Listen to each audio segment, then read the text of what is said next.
This isn't going live for me. That's not helpful, is it? Oh, there we go.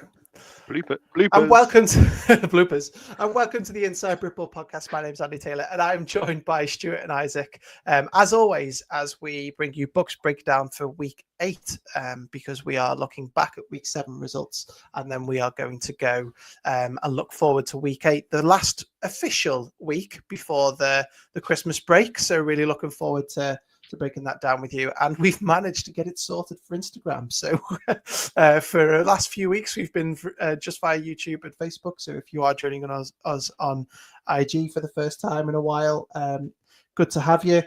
Bring the voices in the chat, and we'll be looking forward to having your comments and your insight to the week. We got about, didn't we? We got watching, we got listening, but we've got plenty to get through. Week 7, week 8, and also we will break down that all-important writers poll, because of course it's important because we're involved.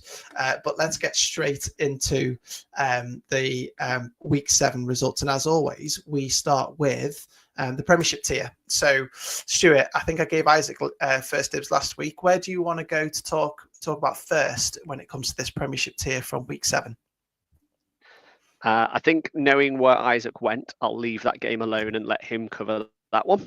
I will go with the bottom one. I think the top 2, as we said last week, were kind of almost given results. Gold beating Beckett 56-7 and Bullets beating Loughborough 56-0. I'm going to go with SGS Pride. I think a few weeks ago, Andy, it was you that mentioned that SGS started slow and then really found their footing sort of after Christmas last year. It looks like they found it earlier on this year. And managed to put Portsmouth to the sword and beat them 42-0. Something has obviously really clicked down at SGS College. They've obviously pulled something together. As I said a couple of weeks ago, I know the quarterback down there, him and Ben Herod and the coaches there have obviously put their offense together, and they've smashed up 42 points against a Destroyers team who we thought might have been back when they beat Exeter a few weeks ago. But yeah, I now think it's going to be between Portsmouth and Exeter who's going to take that 4th spot in the playoffs and potential relegation, obviously. Yeah, I worry that this isn't necessarily a positive litmus test for SGS, and actually more of a reflection of Portsmouth and Exeter. But again, we won't know that until more weeks go by. But nonetheless, that we've now got that tier forming in that division, haven't we? Where SGS will be disappointed with their result against Brunel, but Brunel have gone on to continue that, so they are real. And we're now starting to talk about SGS and Brunel being Premiership sides stuck in tier 1. National sides stuck in the Prem South, and we know that from last year, obviously, of course. But we did see that last year. The one thing that SGS can bring from the get-go is a defense, right? They always, as far as I can see, start slow with their offense and pick it up, presumably to do with the turnover that they have there, which is always a challenge across BUCS. So it was a really impressive 42-0 win, which you can obviously can't take anything away from. But Isaac, are you surprised that actually there was only 5 points between Brunel and Cardiff in the end, with it being 2015, if we round off the south there? Yeah, I think that is quite a surprise of how close it is. I think we've seen in the last few games that Brunel's played that they are coming a little bit closer to teams. They have the opportunity to blow out teams, but also to make it close and find ways to win. And I think that's always good in a side, that no matter what, even when the game probably ain't going their way, they can still find a way to find points on the field. You look back, and the last time that these guys played, they were 47-8 to Brunel.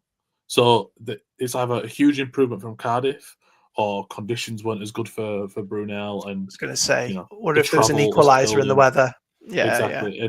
And the travel as well. It's like 2.5-3 hours, isn't it? Exactly. So it's going to be an interesting one to see how they match up after Christmas, to see if Brunel can keep going as they have done, and how impressive they've been, and how quite a lot of people thought they would be this season. But no, it's been an incredibly first year in the Premiership for them. Mm-hmm.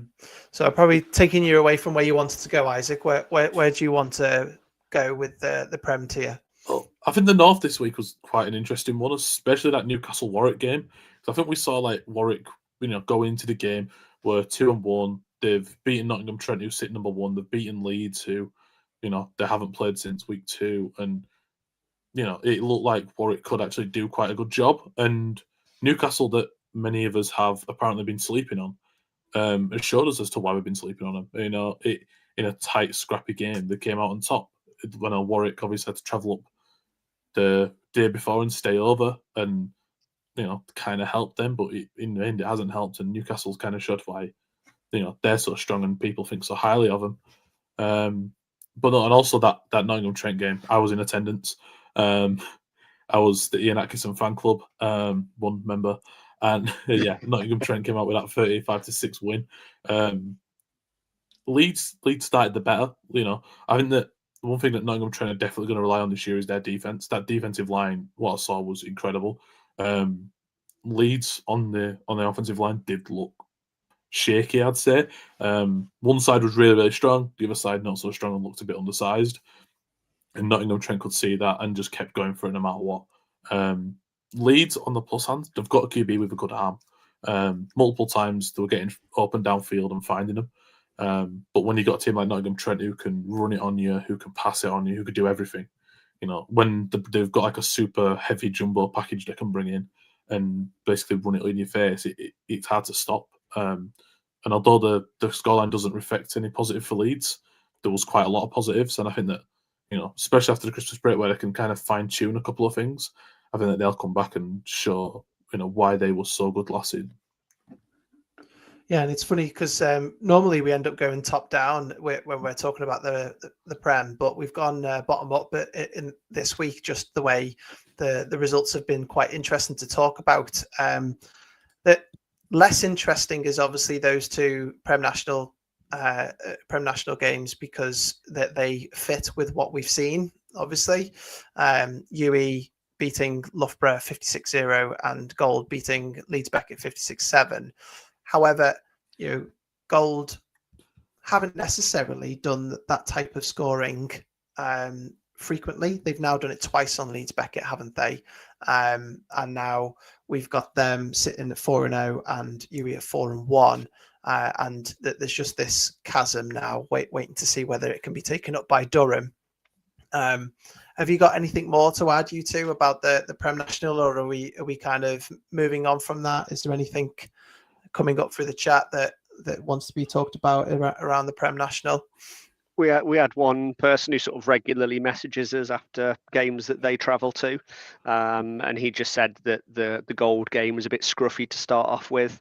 There's a few sort of starters missing on both teams. Leeds were down low on numbers. I think they said there was about 25 or 26 numbers on the Beckett sideline, which is always a shame to hear considering the hype that they sort of got pre-season. We obviously know what's gone on surrounding that in the last couple of weeks, but yeah, it's interesting to see that a scruffy start still gets you a 56-7 win in the National Premiership, doesn't it? But I think these are the two that we're looking at. And as you said, Durham sort of biting at the heels this year, which has added another spicy interest going forward after Christmas. Yeah, maybe an interesting top conversation that we'll talk about when we preview week 8 in this week for sure. Not really much else to say other than we're not seeing the numbers that we saw last year in terms of these hundreds of points, which is nicer to see because no one wants to see those type of scores, do they? But nonetheless, there's not much to add to a donut burger and a 56-7 in the other. So we will swiftly move on to tier 1, I think. Let's have a look at the North first. So Aberdeen still don't exist, so I'm moving quickly on from them. But some interesting results nonetheless, right? So Isaac, I'll give you first dibs here. Where do you want to look at first?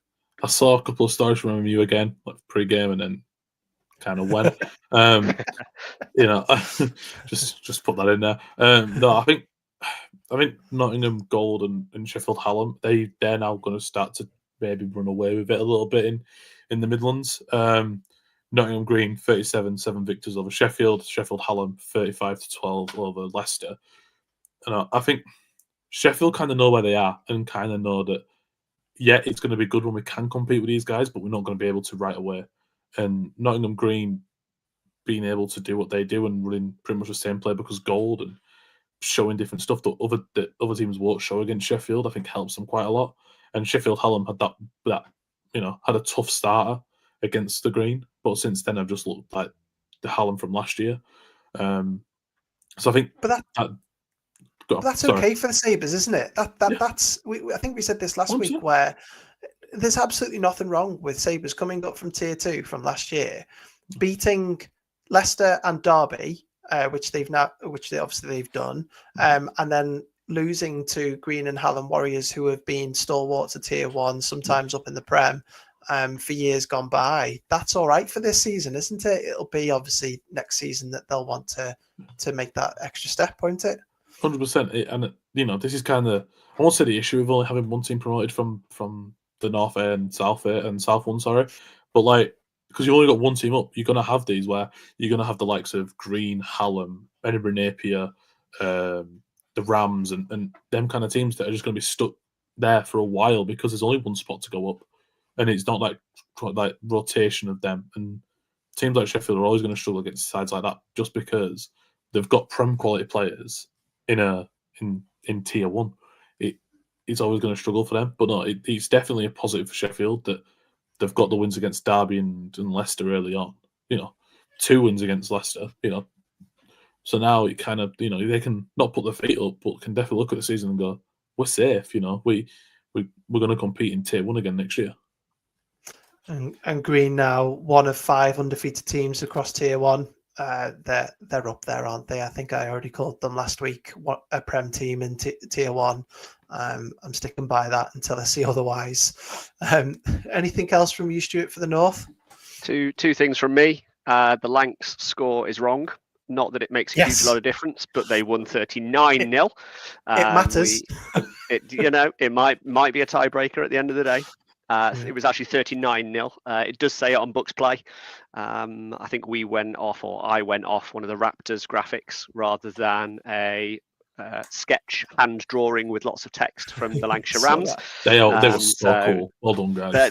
They are good. We love ad hoc social media posts. Speaking of sort of random things that aren't usual, did anybody see what happened with Edinburgh Mavericks and the Stirling Klansmen game? Did either of you see what happened? No.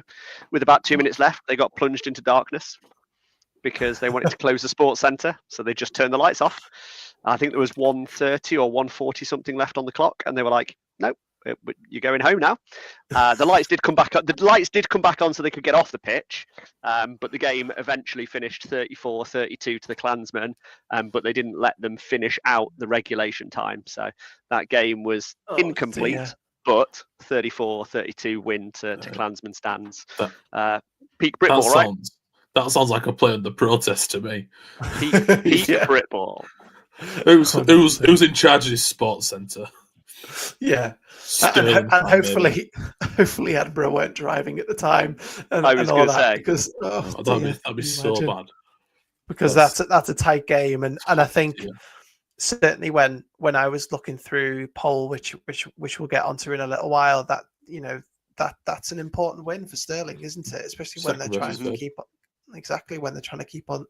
up with Edinburgh Napier and maybe close that gap in the rematch. I think if there is one, sorry, I always forget that there might be some. But yeah, there is. We'll be talking about that in a little while.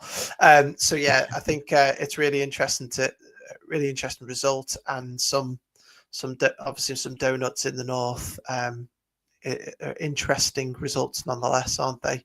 And Lancashire Rams being that other one of the 5 undefeated teams in the Tier 1 as well, and they don't seem to be even looking to concede a point, let alone lose. I think it shows how strong they are when they haven't got another strong side in that division. Or like last year when they had Northumbria and. There's a lot of hype between both of them. It was like that was the matchup. Like I think when I was doing the written previews, I said that were like the game of all time, basically for Tier 1. And I think that now they don't have that, they can kind of show just how strong they are and how good the coaching is there because they've got some top quality coaches in that program. Across the board. Not just the head coach, but but everyone there is top class. So yeah, I mean, like George Foster, the DC head coach of Manchester Titans being in your defensive staff. Yeah, that's exactly. very helpful, isn't it? You know, and you got a QB that's had a year under his belt at playing at Manchester Titans as well, and everything like that helps, especially when you're in tier 1. Yeah. Awkward when they make it into the poll, the Manchester Titans, isn't it? But we say that in jest. Let's have a look at the South then for Tier 1, because there's again some interesting results here. I think I said it before in the preview that Kent and KCL is usually close, and it gave us a 7-7 draw.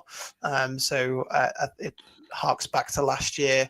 And again, I have no idea who Kent are. So if anybody from Kent are listening, please let me know. What answers on a postcard? Yeah, because you surprised me with your 50 burger the other week, and then you've come back to what I expect, which is maybe not a 7-7 draw, but a 7-0. It must have been tough conditions down there in the southeast. But Stuart, anything else that you want to touch upon here? There was a scrap at the bottom of that division as well, wasn't there? UCL 21, Kingston 16. Kingston they've had an up and down start to the season, obviously with the medics in game 1, and sort of a scrappy. But this one shows that they can mix it, and they can perform on the day, and results are just going to be a byproduct of hard work this season. The other thing that stands out for me is sort of that massive gut punch that Hertfordshire have given to Birmingham Lions at Birmingham. It's like 35-0. I can't remember the last time Birmingham didn't score in Birmingham, and I can't remember the last time that Birmingham conceded 35. That's just like unheard of, and I think it almost wraps it up and puts a bow on how that program has sort of slipped. Let's put it that way. They haven't quite fallen. They've sort of slipped at the moment. Sort of down to that sort of 35-0 drubbing, especially with how close the first game was. It might have been a bit of a freakish finish to that game that allowed Birmingham to win that one. But to then put out a performance like that and get battered 35-0 doesn't fill you with a lot of sort of confidence in their sort of place 1 in the top 25 and 2 in a place for playoff football if they want to try and get back up to the Premiership next season. But you feel as if that's where they've landed. So that stone that you worried was going to keep dropping, because once you start dropping, it's hard to reverse it and come back, right? Maybe that's where they've settled. They've settled at the middle of that Tier 1 division, right? So they were obviously they got what probably was a surprising victory against Hertfordshire first time around. And then they've obviously got the victory against UEA there. But maybe that's it. Maybe they are going to go on and beat Oxford, and maybe they're going to be a thorn in the side of the top 2 from week to week. And that'll be okay for them for this season, and then start building on for it for the seasons to come, right? So maybe that's what they found. There's plenty more to talk about here. Isaac, do you want to jump in at all? Or that Southwestern's just really interesting. It's strange but interesting, because you got Bournemouth that undefeated 5-0, but have only got 3 points because of their admin issues last year. But then you got Bristol who beat Southampton 19-6, and Bath who beat Plymouth 12-7. Both sides are now above. Both sides are 2-2, but are above Bournemouth. Mm-hmm. Sorry, Bristol are 3-2. Sorry, 3-2, yeah.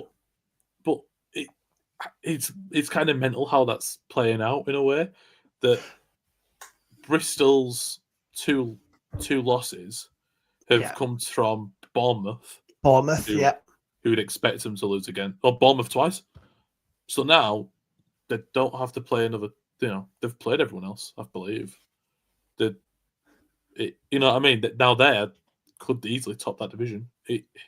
When it should be Bournemouth if you take it on wins, but it's not the way that BUCS works. If Bristol go undefeated against everyone bar Bournemouth, then Bournemouth can't catch them. Exactly. Right? Because the 7 - 4 is 3, so there'll be a 3-point gap there. and also just look at how well Bath are doing. I think that's not a shock, because I think they're always going to be competitive. But to say they're second in division, yeah, they're 2-2, but still, like, Bristol and Bath are really, are jumping on the fact that of Bournemouth's issue. It's quite an interesting time in the southwest.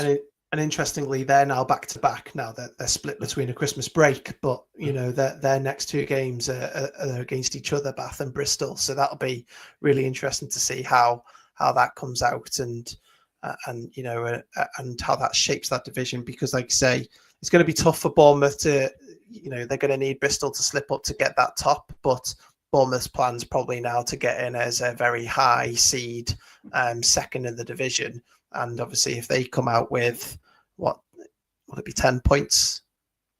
If you had 9 points, won't it? If you add the 6 on there, so if they come out with those 9 points, then they should be, looking at the rest of the tier, they should be at least a 4 to 6 seed, shouldn't they? And they could potentially become they should become a 4th or a 5th seed out of it, shouldn't they? But all Bristol need to do is win 2 games, and they top that division because of everything else. And if Bristol can get that number 1 seed, I think that's quite good for them, and have home games. It's not a nice place to travel to, is Bristol. It's far away from everything. It's about 4 hours away from everybody. So it's going to be definitely interesting. I'll let you know, because I'm planning on going down on Friday night. I've got permission, so I'll be at Bristol versus Bath on Friday night under the Friday Night Lights. I've just been speaking to the CUDA actually on Instagram. So yeah, when we finished here, gonna get my ticket, get down. They've said I can get sideline access as well. So yeah, looking forward to that. That should be an absolute battle. Yeah, and Joey does tell us in the chat that we haven't played Bath yet, presumably we being Bristol. So yeah, totally aware of that, and I agree. It'll be very interesting to see how that series pans out over the next few weeks in terms of BUCS, but obviously calendar-wise, that'll be a couple of months stretch, won't it? So we'll see how that comes out. So yeah, definitely. Let's have a little look at tier 2 then, while we ingest that comment from Taz. Interesting point that I might bring up to you once we finish with the results. So we didn't get to see the Northeastern. I mean, are they ever going to play? Oh no! It's almost like they don't have game balls for it. Isaac, you asked last week about 3G pitches. So I messaged York Centurions, and apparently only Sunderland have a 3G pitch in this division, because apparently York aren't allowed to use their 3G pitch on their university, which is obviously frustrating. I had the same thing at Worcester when I was head coach there about 10 or 12 years ago. Jesus, that's worrying. YSJ don't have 3G fields, so yeah, it's game balls either. It's let's see if we can get inside a dome. I'm quickly talking over you, so you don't get too much in trouble. YSJ, I'm your friend, don't you worry. So yeah, hopefully after Christmas we get nice sunshine and roses, and you can all play your games. I mean, thankfully there's not that many games to get in after Christmas, but Christ, it would be really nice to see you guys at some point. I'm looking forward to your next 12-12 draw. Talking of 12-12 draws, close down in your neck of the woods, Stuart.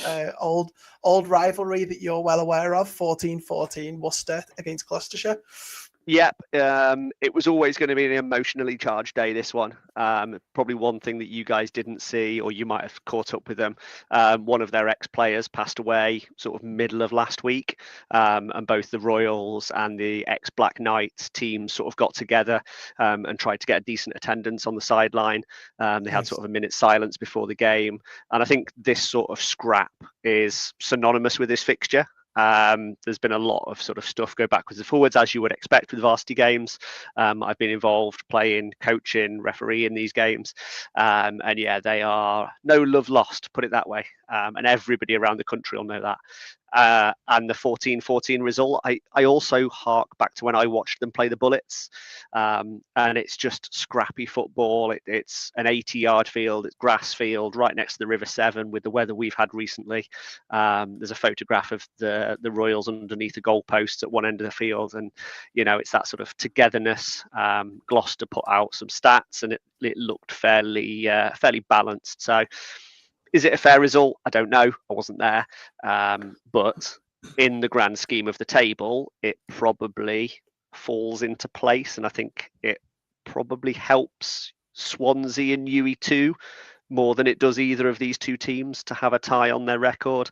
But then again, Gloucester were probably more looking towards the playoffs than Worcester. I don't think Worcester sort of have the high aspirations to think about Division 1, whereas Gloucester might do. So yeah, I think overall probably a fair result.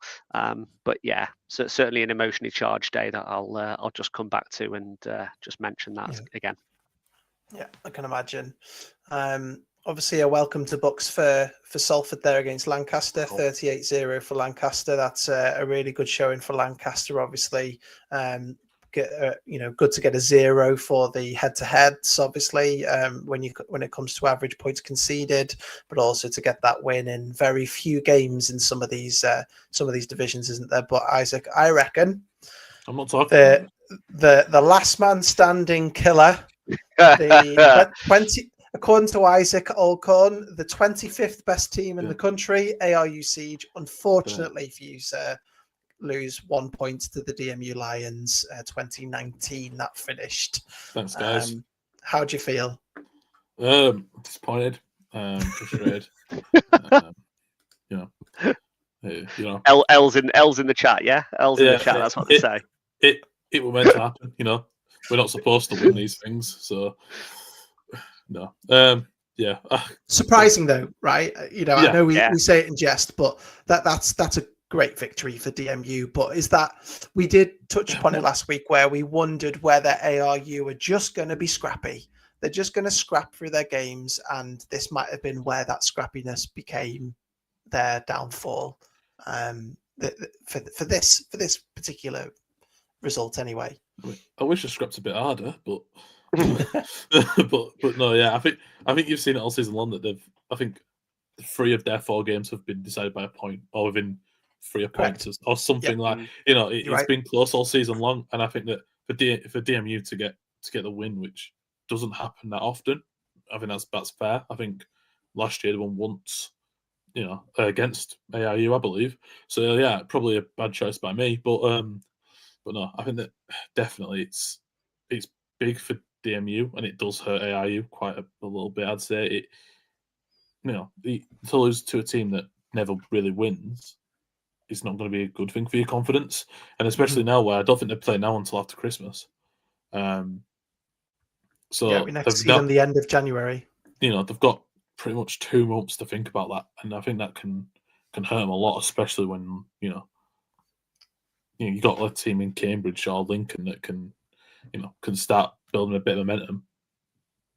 Yeah, I'm not sure it'll hurt them. I'm not sure I agree with you there, because I think they've already laid their foundation for their year before this game. Going 3-0 in the first 3 games. I think that sets your foundation for the year. They just need to not tumble now, don't they, ARU? But I think to talk about DMU in particular in this, to get this victory, it's hats off to you to come back from a result that was totally one-sided first time around. 29, that's a 4 touchdown game last time, to come away with a win this time. That should be celebrated, really, shouldn't it?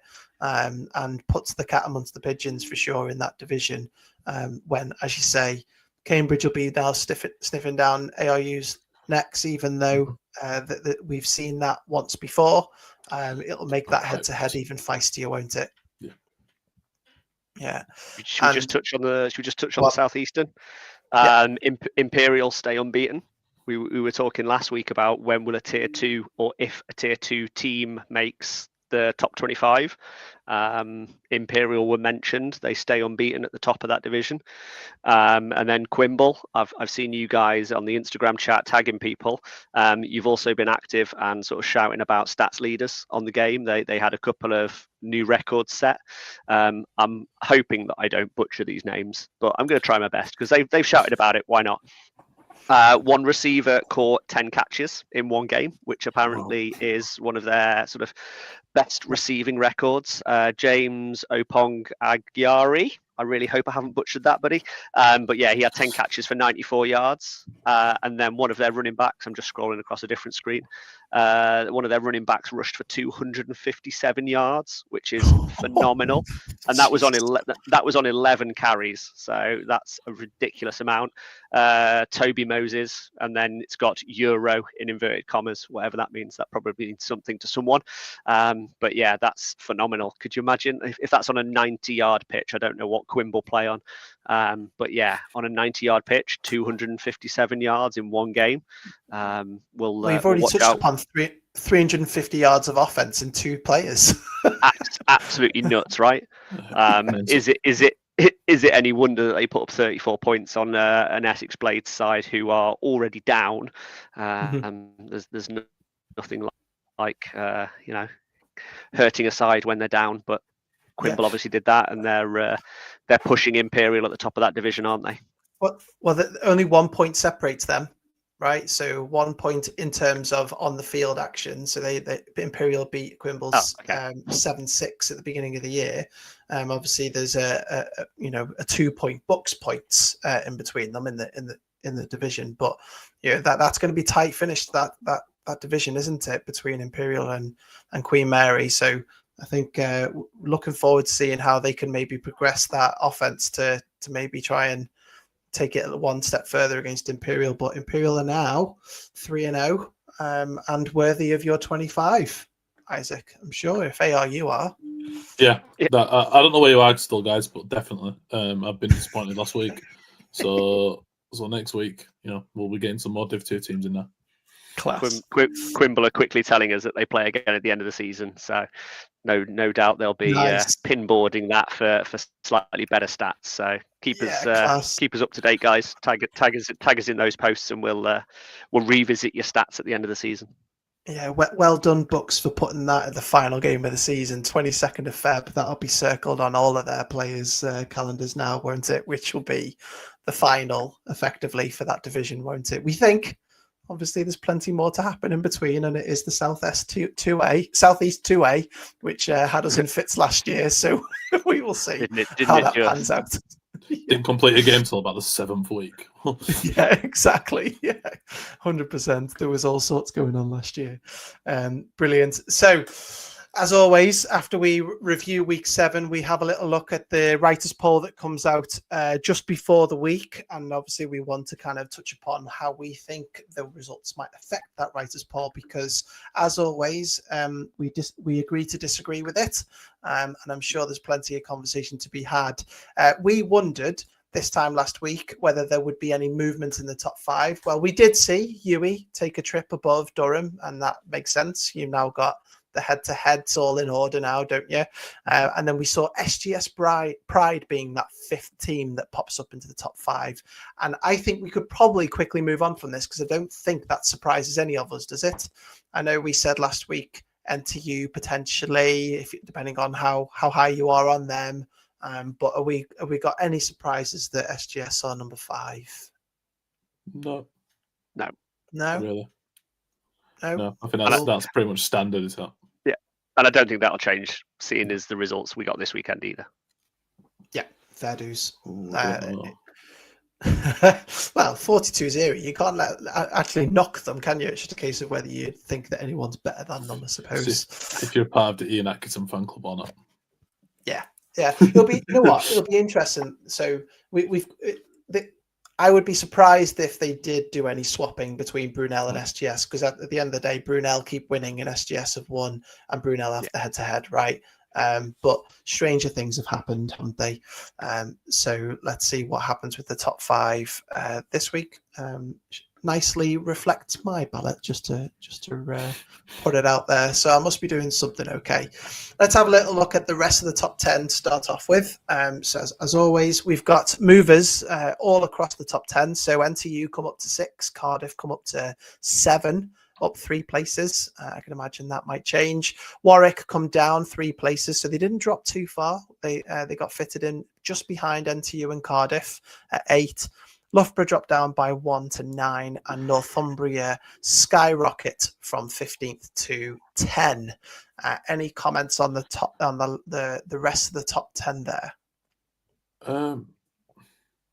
Yeah, I think to drop Warwick as maybe 2 places would have been fair. I don't think that they're below Cardiff at the minute.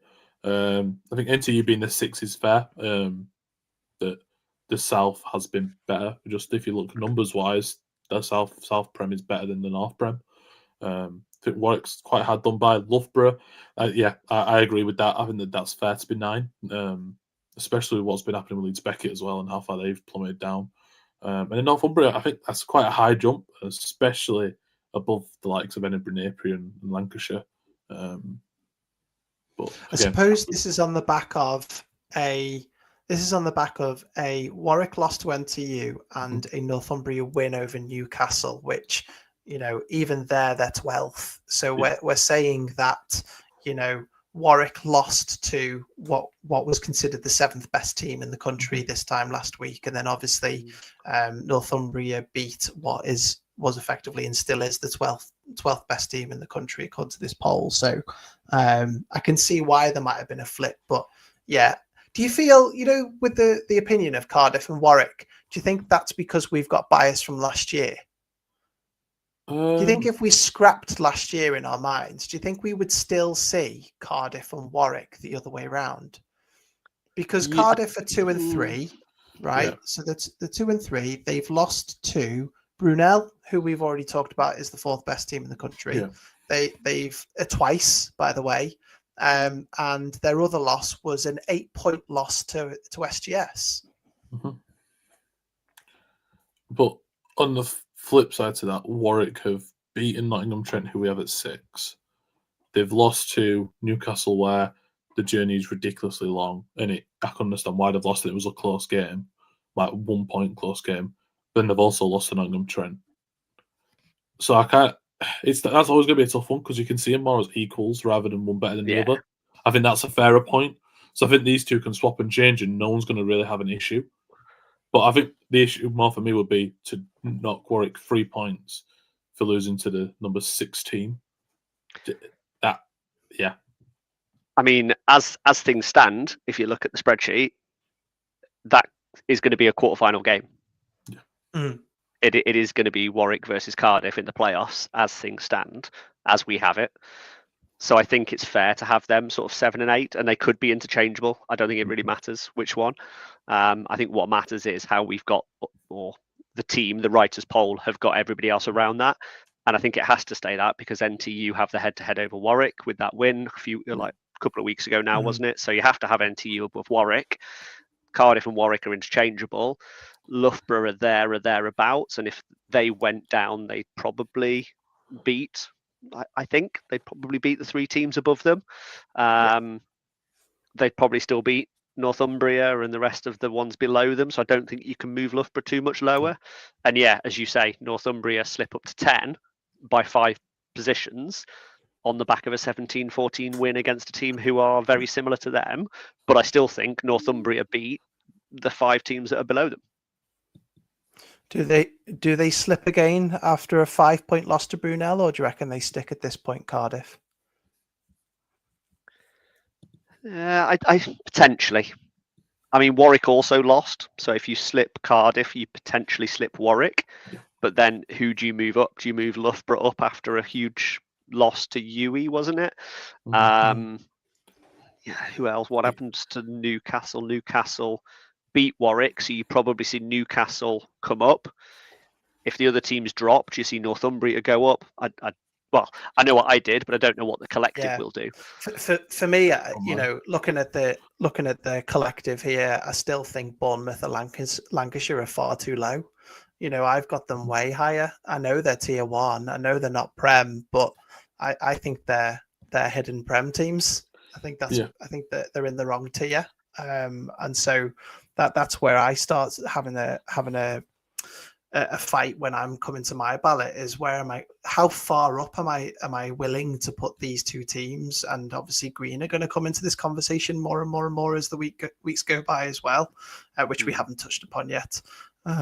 So it is interesting to see how these are all shaping up, these writers' polls. 11 is Edinburgh Napier Knights. Newcastle stay at 12.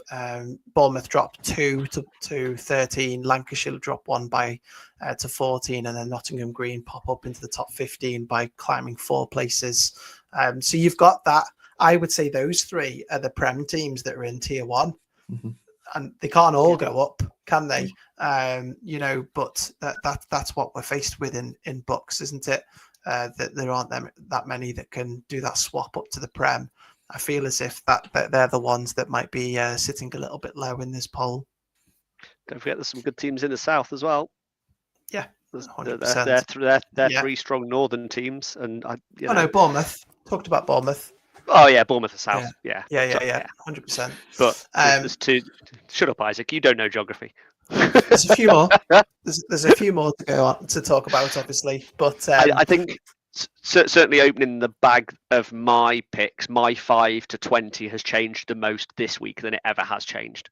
Simply because we're now starting to see teams go 4-0, 5-0. Teams are now dropping losses 5 to 16 in. For me. I've got a group at the bottom that I talked about that could go from like 17 to 35, and it's just a case of making, for me now, it's making sure that there's nobody there with an 0-4 in the record in that group now. That they're not the group. I think that's where I'm at with that now. Expecting to see obviously some changes with this. I can imagine that there will be some changes for Cardiff, possibly some changes for Loughborough, considering the damage that was done to Leeds Beckett way back when as well. And obviously Lancashire keep on winning, Nottingham keep on winning, and Newcastle have obviously got a relatively good victory there as well, haven't they, this week? So it'll be interesting to see whether there's a flip between Warwick and Newcastle, because there's a 4 standing gap to get by there, isn't there? So be interesting to see what the pollsters do. Let's have a little look at the rest of the top 25. Briefly, we have some new entrants as well as some movers. So we've got at 16 Portsmouth, Leeds at 17, Exeter drop to 18, Hertfordshire jump up to 19, Leeds Beckett hold at 20, even though they sit there at I think it was 0-4 at this point. Kent come in at new at 21, Sheffield Hallam hold at 22, Brighton Panthers come down to 23, Birmingham Lions pop up at 24, and OBU, they get stung for their loss last week and get dropped all the way down to the 25th, which I feel is a little bit harsh, I'll say right away. Really harsh. And I felt, to be fair though, I saw myself doing that. I was like so high on them at the beginning of the season, and then losing to Hertfordshire. And I had to hold myself a little bit. I had to go, hold on. They've lost to what's potentially almost likely a playoff team, and could potentially be an even better team who have only lost by 1 point in another game way back when as well. So, I had to pause myself a little bit as well. But are you expecting to see anybody new this week? Is there anything you want to touch upon that you expect this week to be affected by from this week's results? I could see Leeds dropping a fair chunk, if I'm honest. Right. Beckett or Griffins or both? I could see Beckett maybe dropping 1 or 2. I still think they'll be in that top 25. I think that the national, I call it national bias, but because they're in the national, I think they're always going to be in that top 25. Yeah. I think that Hearts will definitely jump up. I think Birmingham could lose the place as soon as they've got it. I think they could lose it. I mean, it's a tough one with this one because there's so many teams to choose from of teams who are doing well, and I could see maybe. I think Leeds will lose a spot at some, in the near future. Exeter could lose their spot in the near future. Same with Beckett, they could lose. Do you know what I mean? You've got 3 teams that can be replaced quite easily with just a couple of results. But no, I could see Hallam jumping up a fair bit as well after their win and showing just. I find it hard putting a winless team in my top 25 at week 8. I do find it difficult. So it'll be interesting to see what happens with those OFAs. So, the Leeds, Exeter and Leeds Beckett, to see what happens with them.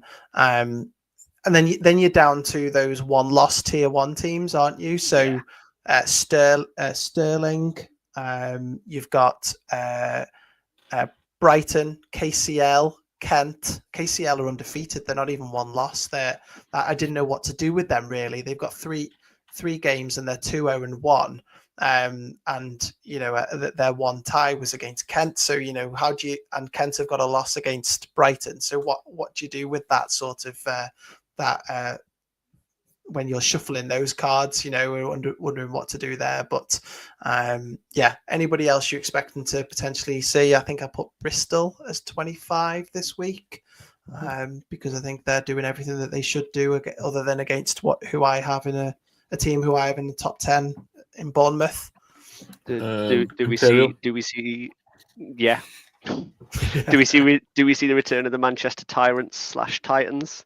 They're 3-1. They never left for me, so I actually bumped them up a little bit. They're knocking on the door of playoff football if we ended the season today and we looked at the stats. So they're sort of in that bracket that you mentioned of like 20 to 35 that are really clustered together, the 1-loss teams or the really tight 2-loss teams potentially that are just above 500 maybe. They're probably another name that I don't see on there that potentially could be next week. Mm-hmm. Which of those bottom? In my head, I'm thinking which of those bottom of the Prem are this year's Birmingham that are going to slot in the middle of their tier, or might be a thorn in the side of those pushing for playoffs. And I think I'm kind of getting there with my ballot as we go through that anyway.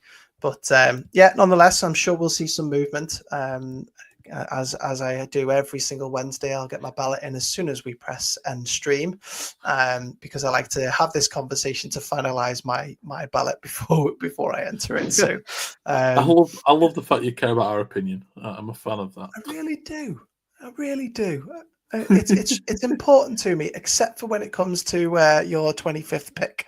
So it's always going to be a bit rogue. I'm going to warn that now. It eventually one day, like, I don't know, sort of crazy. You might get it right one day. Yeah, you might do. Hey, don't be that team that Isaac picks from tier 2, because you're probably going to lose the following week. Yeah, it's a bad precedent to set, Isaac. Yeah, exactly. Right, let's have a little look at ahead to week 8 then, because we've got plenty to talk about, but we don't want to go too long. Let's go through the fixtures that we like the look of rather than all of them, because otherwise we'll be here all night. Isaac, I'll give you first dibs. There's a juicy one in the National though, isn't there? Oh, Beckett, no. Goal against Durham. I think that it writes itself, doesn't it? Really, you got two really strong sides, two sides that are very much alike as well, in the way that they play and in the amount of points they're scoring. They've scored exactly the same amount of points. Nottingham have played one more game, but 163 points they've both scored. I think it's definitely going to be on their defense, because they've both got offensives that can score. So no, it's going to be a tricky one, but I think it's definitely going to be entertaining. Hopefully live streamed as well, but you probably have to pay £7 or something like that to watch. I was going to say, are you paying your 99p student discount rate to watch it? Yeah, of course. Yeah, 100%. Especially if Green are playing as well, because I don't know if they're playing on it this week. Oh, they are. Cheaper than a double cheeseburger now, that isn't it? 99p. Exactly. For me, I know you didn't ask, but I'm gonna say anyway. Probably, I'm still sticking with the North. Sorry, South. I know there's only one game, but that Newcastle NTU game. Just seeing how NTU travel, and then obviously how Newcastle perform. Really looking forward to seeing how that fixture falls, and then obviously that will affect the writers' poll going forward, and the division. To be fair, because if Nottingham drop 100%. another game, if Nottingham drop another game, that brings the pack together even more, and we might even end up with 3 teams with 6 points, and you have to do some maths again, Andy. Well, if they do lose, it means that Newcastle will then be 3-1, exactly like. Well, Nottingham Trent will then be 3-2, but both on 6 points, which will be going to be even more carnage, isn't it? More interesting. It will be. Especially if Warwick then beat Leeds, because we'll end up with 3 teams on 6. And as I said, Andy, you'll have to get your triple way tie out as again, won't you? Well, that's the thing. That's the fun thing with this division every single week, is that I've got to figure out how this head-to-head is going to work and form a mini table between the 3 teams, because I've had plenty of lessons from Tonya on how to do it. So I'm hoping that I'm getting it right week in week out. But no, you're dead right. That feels like that's a really important game going into the Christmas period as well. We documented it well last year, what went on with NTU after Christmas last year. If you remember that they were doing okay prior to Christmas, and then after it they really didn't do so well. So the NTU will definitely be wanting to go into this break with a good result, and obviously the Ian Atkinson fan club do as well. So they absolutely will be wanting that to happen. I've just done a little bit of maths actually, and interestingly, if I'm right, and it was quick maths, and you might have seen me doing it. Thank you for Stuart for jumping in without a question. But I reckon if Durham concede 16 points or less, they'll be top at the end of this week, because they'll be on a 3-way tie. I think, unless I've got it completely wrong. No, they've only played 3. I thought they played 4. Ignore me. Moving on. Let's go to the tier 1 quickly before I look stupid. But interestingly, that they are obviously in this head-to-head, and if Durham get that 1, and then obviously so everyone's beating everyone, then when it comes back around, where obviously Durham will have that one up on the other 2 at some point. They've got some games to catch up on, haven't they, Durham? Then it comes down to some weird head-to-head tie-break between Huey and Gold and Durham at this point. But they've got to go and beat Gold, really. That's going to be the biggest challenge, isn't it? So what the National's all about. It's what the National's all about. Tier 1. Let's not go through all of them. Isaac, any that you want to talk about? 2. Stirling, Edinburgh, Napier. Stirling, if they can win and really put a challenge up to Edinburgh, Napier, would be massive. If not, it's Edinburgh Napier's division pretty much sewn up in it, really. So it's a massive week for Stirling. Hopefully the lights can stay on the entire game, but we'll have to wait and see what happens.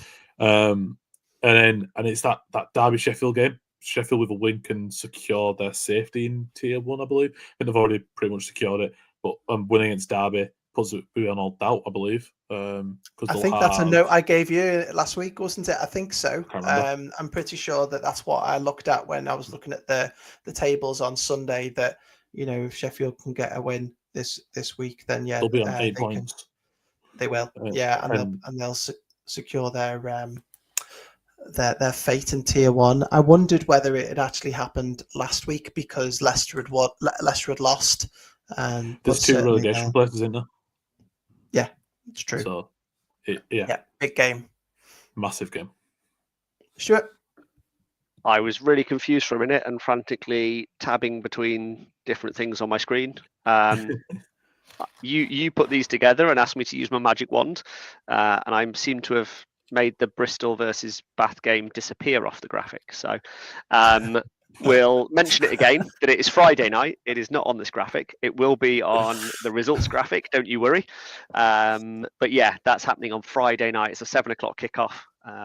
I will be down there. We will get some stuff up on our socials. So if you're not doing anything Friday night, you're sat at home watching I'm a Celebrity or something else, have your socials on, because I will be posting. Isaac, don't be too shocked. No spoilers. But the other game for me, and Russ has already touched on it on the Facebook comments, is Hertfordshire UEA. You mentioned that UEA really need to pick up another win from somewhere else to make sure they're safe in the Southern 1A. Will it be against Hearts? If I'm honest, probably not. But yeah, that's probably going to be the game. Or if we've got eyes on UEA, that that they need to pick up another win from somewhere else. Otherwise, they're potentially going to struggle at the bottom of that division. Now they've lost the head-to-head to Oxford Lancers, isn't it? Yeah, absolutely. Let us know in the chat who we didn't talk about that we've completely screwed up and missed out on. We'll obviously Other see than Bristol. Other than Bristol, we totally screwed up on that one, but that was my fault. I'll point out that the Kingston UCL, that's probably going to be a really big game for both of them. UCL have the upper hand on Kingston, obviously already after that win last week, and if they can do it again, then that'll more than likely seal Kingston's fate in Tier 1 and potentially see them on their way down to Tier 2, unless they can pick up a win somewhere else against teams that they've already lost to this year. They've obviously also got that weird forfeit that wasn't a forfeit as well, but I don't know what that does to their standings as such, other than you don't lose 2 points, do you? I don't know what sort of impact that has for postseason. Average points against the game doesn't count towards that, does it? So you take that out, so you remove that. So I think if a tiebreaker comes down to average points against, that's when it could hurt you, really. Yeah, 100%. Let's have a look at Tier 2 then. Will we see the Northeast? I'm not making the joke. Potentially. We haven't had confirmation that it isn't happening yet, and they could always flip it and play on Sunderland's 3G. There you go. Druid Park is a very nice place as well. There you go. But welcome to the party, LJMU. It is December, and you are starting your season, which is just wild, isn't it? Their 4-game season starts in December, which is just wild, isn't it? 4 games is not enough football. Yeah, I agree. That's just down the road from me, so I will probably pop along, I'm sure. And anything else stand out to you guys? Be interested if DMU can build on last week. Yeah, they beat a really, really good side in the AIU. But yeah, I think that if they can build on that and kind of show that it wasn't just a one-time thing like it has been most years, and that they can actually take it a little bit to Cambridge and Coventry and kind of shock the system, be really interested to see. Or if Lincoln, because I think we had them quite high up at the start of the season, thinking that they could maybe make a potential run, and they're 0-2. So I think I don't know if it'll be a high quality game of football, but definitely one that means a lot to both sides. Yeah, Stuart. Quickly touch on the southeast. We've got the wooden spoon game at the bottom, Greenwich versus Essex. Neither of those teams will be wanting to finish bottom of that division. I know there's no relegation, but still, you don't want to be bottom of the pack, do you? So probably see the winner there avoiding the wooden spoon. And then City versus Quimble. Obviously, we've had Quimble in the chat quite a bit, which is good. Those two teams will be looking to fight it out for that sort of second spot in that division for potential playoffs, and keep snapping at the heels of Imperial, who get a weekend off. Both of those teams will really looking to take that mantra, shall we say, going into their Christmas break, and we'll see if we get any more stats posts coming out of it. Well, yeah, it's a big one for Quimble to keep up with Imperial, isn't it? And then it's obviously if City St George want to make it a 2-horse race for that second position, then they're going to need this as well, aren't they? Because there's only so many times you get to face each other and get that head-to-head, and they're currently City St George undefeated. They can say that, can't they? That 1-0-1 is undefeated, but they're coming up against those 2 players apparently that they need to shut down. It's their only game against each other this season as well. I'm quickly flicking through our spreadsheet and I can't see Quimble versus City again. So yeah, it will be big for head-to-head. Yeah, 100%. And let's see what Aberystwyth are. Hey, let's see what they are, because we've only seen them once, and it was a drubbing against Gloucestershire way back when. Let's see if they can take it to Bath Spa, or whether Bath Spa can come off the bottom of the table, because they're both sitting there 0-1. So I'm sure one of them will want to be 1-1 by the end of it. Brill. Anything else to get to for week 8? Looking forward to it. No. Yeah, No? bring it on. More Brilliant. live football for me to go and watch. Yeah, 100%. And I'm glad that John Moores are up and running because they're down the road from me as well. So I'll go and see them. Last man standing, Stuart. We had a loser. Yeah, Lost. Do we boot him while we quickly review this Where's section? sound graphic? Just hide him. Whap, whap, whap. Yeah, I'll dub it in, shall I? Yes, we had the 6 people submit their votes that I shouted out last week, and I put it up on our stories on Monday. And as you can probably see by Isaac's bowed head and head in hands, ARU let him down by 1 point. DMU came up trumps, and yeah, Isaac's left with a little bit of egg on his face. But he was never going to win. He was never going to win the gift card voucher, was he? Anyway, as a custodian of IBB. So the left, yeah, the left before the last game. Didn't matter, did it, Stuart? Didn't matter. No, didn't have to tell him no anyway. So yeah, down to 5, and yeah, we got one more week. I'm undecided whether we'll run it for week 8.5 because there's only 2 fixtures. We didn't run it for week 1 of BUCS because there was only 2 fixtures. So yeah, we probably won't do it for week 8.5, and we'll do one more, and then we'll be back after Christmas. Yeah, awesome.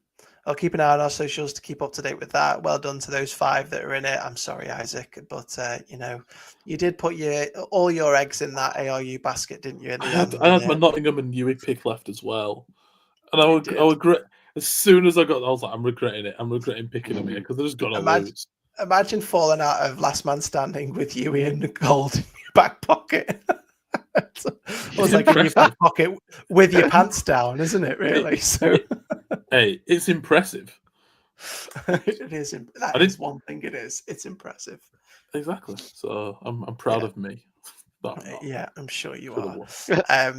As Stuart has alluded to a number of times, there is one thing that we have dubbed internally 8.5 because it isn't a week 9 because week 9 is after Christmas, but there is still games going on in between that official Christmas break. And we will keep you up to date with that. We will be back next week to break down obviously what happened in week 8, and then we will talk about those few fixtures, but we'll probably do a catch up as well, a bit of news that we want to get to. A brilliant question there that we should really break down, I think, next week as well. That came through from I've forgotten who asked it now. It was on IG. Taz.gd. Thank you for your question. I think that's a great question that we should answer around regular season overtime in BUCS. So we'll bring our thoughts to that. So if you're interested in discussing that, make sure you join us next week for that discussion, because I think it's a really interesting question. Yeah, we'll do that. Obviously, some GB news. There's plenty to talk about. We've got obviously some lots going on in the land of Europe that will have an effect on Britball as well, and we'll try and get to some of that next week in the break. And if we don't get to it next week, then we'll get to it during the Christmas break for sure. Anything that we need to get to before we get out of here, guys? The two interesting game days this weekend. There's women's flag. So have a look around the women's flag landscape. There's 4 tournaments this weekend. We also see the return of the Bangor Mud Dogs / Lions. They've got a fixture this weekend against Lancaster. They've got a scrimmage on Sunday. So all the best to those guys there that are coming back to play. Obviously with an eye to getting back into BUCS next season. So I saw that go out on socials. I just thought it was worth giving that a shout out as well. Chester as well, I think. Obviously it's local to me. They have, haven't they? They did. I think Salford did it at the start of the year where they kind of put like what squad they've got and who's captains and who's social executives and who's execs team, kind of that thing. I think Chester kind of done the same, kind of like say that they're there as well and see if they can get a couple of games. Yeah, and I'm sure they've posted something about a joint. You did. You saw correctly with Raptors, maybe. It was last weekend, and they had a joint practice with LJME Fury. And they actually poignantly, I mentioned the guy from Worcester who passed away. They had a sort of minute silence for a student at Chester University who passed away. William, I'll just go scramble and see if I can find his surname because it would be remiss of me to not mention it. I think they put it on his stories actually, and I don't think I'm going to be able to see it again. But one of that I remember seeing the story about how he went missing and then was unfortunately found passed away, or I'm pretty sure that's what it was. I hope I'm not sort of mixing that up with something. But yeah, they had a minute's silence in his memory at their scrimmage with LJMU last weekend, not this weekend coming. Well, very sorry to hear that, and obviously condolences to anyone who's affected by that. And if you are affected by things like that, please make sure that you reach out to those who are around you. Talk about it. Don't bottle it up. As my nan used to say, don't bottle it up because you'll pop. I think it's a good mantra in life is to talk about it. So make sure you are doing that with your friends and your family, especially this time of year where it can get hard for some as well around Christmas. So it's a really important point to talk up. Lids are lift the lid used to say it, didn't they? They used to say that it's okay to not be okay. Talk about it. So let's make sure we're doing that, guys and gals who are listening. I suppose it's poignant you mentioned that. There's been loads of teams sharing Movember information and statuses, and there's been a heck of a lot of money raised by a lot of clubs, and that's fantastic to see around the landscape of British university American football, at least, because obviously students don't have much disposable income, and to see some clubs and some people raising thousands of pounds, let alone hundreds, actual thousands of pounds, it's been a phenomenal effort. I know we're not in Movember anymore, but if any guys have links that are still applicable, share and tag us, and we'll try and get that shared as well, so we can roll in a few more pounds for a very much applicable and worthy cause in mental health. Yeah, 100%. Brilliant stuff, guys. Well, thank you for those who have joined the chat and got involved with the live stream. Really enjoyable to have your comments come through. Thanks to those who are watching after the fact. Thanks to those who are listening. And obviously, guys, really appreciate your time and always enjoy talking with you guys about BUCS. We will be back this time next week, I'm pretty sure. And we will start figuring out what the Christmas schedule will look like, because we won't stop. We'll keep bringing you some discussion points that are coming up as the fixtures start to die down. Plenty to talk about across the British American football landscape. So thank you very much for joining us. We will catch you again this time next week. Take care.